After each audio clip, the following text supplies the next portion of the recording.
Goodest of evenings, motherfuckers. Welcome to the Cotswolds. Pretty hot. Been here for the last 24 hours. In that time, I've devoured the book Savor by Thich, Nhat. I think I'm pronouncing that correctly. And Lillian Hyung. Or is it Chung? One of them. I read this book because I once tried to find a middle way with food/diet. Growing up, I suppose I let impulse drive my food intake, and that led to me becoming fat. Then I it's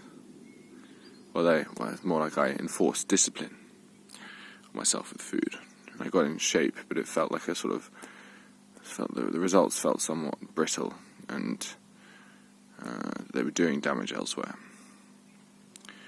And then recently, as I've been doing the Alexander technique and letting go of my kind of habitual ways of doing things, it was almost like a reversion back to that impulse-driven eating, and letting go of the cracking the whip on myself. I was letting impulse guide me, and it turned out that impulse didn't work so well. So now I'm trying to find somewhere in the middle. And this book, let's start with the positive.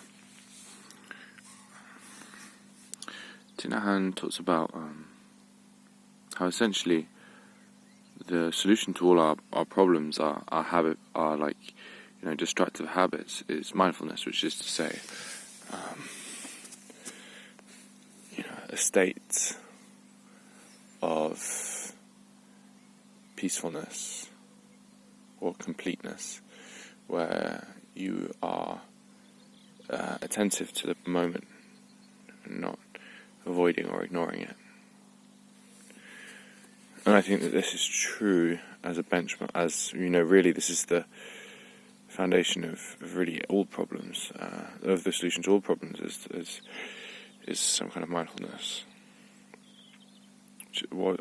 Mindfulness I don't really like as a word, because I think it gets used in too many unhelpful contexts. People think of it as, I'm mindful of this, mindful of that, and it becomes some sort of exercise that you need to do, which I'm not too happy with. But the idea that through awareness of your habits, that's all you need, that is very persuasive to me. Utterly persuasive to me. And also what I liked is the encouragement to really investigate your own habits, why you do them, what's the source, how do they come up as coping habits for this and that, and in doing so I looked at my own eating habits, and I was like, okay, well, I think when I investigate my habits to overeat occasionally, it's like, I notice they always happen when I'm feeling a little tired and lazy, I guess. And actually, when I think about it, I think it's like laziness is not a feeling that I have been able to sit with very much. I've become very skilled at using coping strategies to distract myself from laziness. And food is a wonderful strategy for distracting oneself from one's emotions. It numbs you. So it feels like there's all this pent-up laziness that wants to express itself, and I'm denying it with food. This is somewhat uncomfortable for me, because laziness is something, it's like, I'm not a lazy person. What is this about? I've defined my kind of ego around not being lazy, and that's interesting, because when we say put my ego, it's like the story that I tell about myself, which is to say a false concocted conglomerate of tensions, and tensions are literally the habits that we hold on to the views we stick to. And so I think that's a fantastic way of putting it, is that I've built an ego around the idea of not being lazy.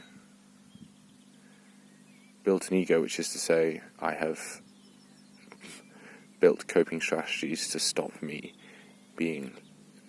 experiencing laziness. And those coping strategies manifest as tensions / my ego. Very interesting. On the downside, go on, let's say a bit more on the positive side. There are some, just throughout the book there are some nice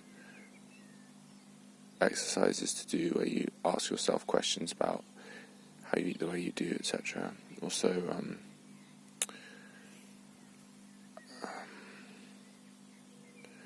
there's some nice talks very well about how food and our eating affects everyone around us. I loved his and that everything, there's no sort of self-existing thing. So, for example, he talks about how an orange really contains the whole world in it, because the orange without the sun to provide the energy wouldn't exist. Without the tree it grew on wouldn't exist, or the water that built the tree, and then the people who picked the orange, but then the people who were responsible for the people who picked the orange, and so on and so on. And there's this infinite web of connections, such that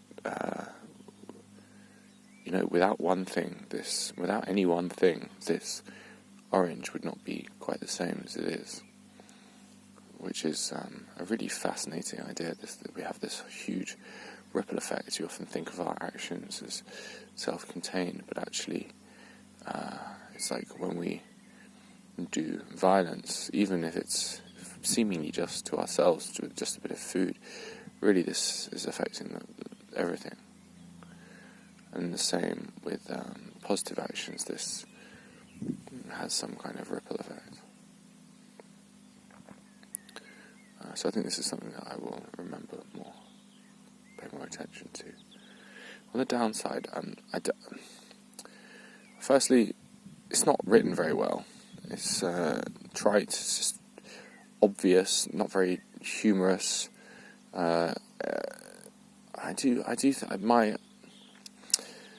My hesitations around the whole mindfulness thing, as Thich Nhat puts it, and as a lot of people put it, is it becomes this list of you must do this, do that. When I breathe, when I turn the light off, I think, I'm turning the light off, and it becomes this your whole life becomes this exercise where you're basically just telling, you're narrating what you're doing the whole time. It's a bit exhausting and limiting. I think it makes you not so free, and I think that sort of translates into his writing style, which doesn't feel, it feels a bit stiff. And in the same way, the mindfulness stuff can turn out to be this is the way, you must do it this way, almost like orders. Almost like, if you don't do this, then that's bad. It flirts with good, bad vibes, with saying things are good, and others are bad.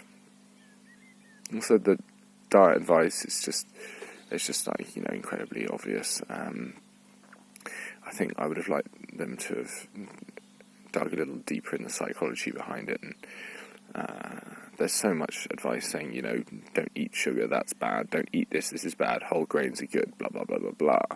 All this stuff that everyone kind of knows, where I think if there had been a much, much more of a focus on the mindful aspect of it, and putting the labeling things as good or bad as far in the back as possible, I think that would be really helpful, because really most people know what they should and shouldn't eat, and can get a feeling for it. And telling people, I don't know, I think it's actually much more helpful to get people in the right frame of mind, to get them just to focus on the mindfulness aspect, not even focus on it, just to become more mindful in whatever the best way that is, and then trust that good diet will naturally follow from that place. I think everyone really, if you were to ask them for diet advice, they would be able to say most of what was in this book. I don't know, maybe it's just coming from me because maybe this is just, maybe other people don't know about this stuff, but and it's just me because I've read all this shit before. The thing is about mindful eating, maybe I am just sweeping it under the carpet, and maybe I should just be mindful the whole time and make my whole life a practice, etc., like Thich Nhat does, and I just don't have the strength for it, the courage for it. Not the courage, but the determination for it. Maybe I'll come around to it at some point. But for now, it doesn't align with everything that I believe in. I don't think we need to discipline ourselves like this quite so much, as someone who is no stranger to discipline. Thank you.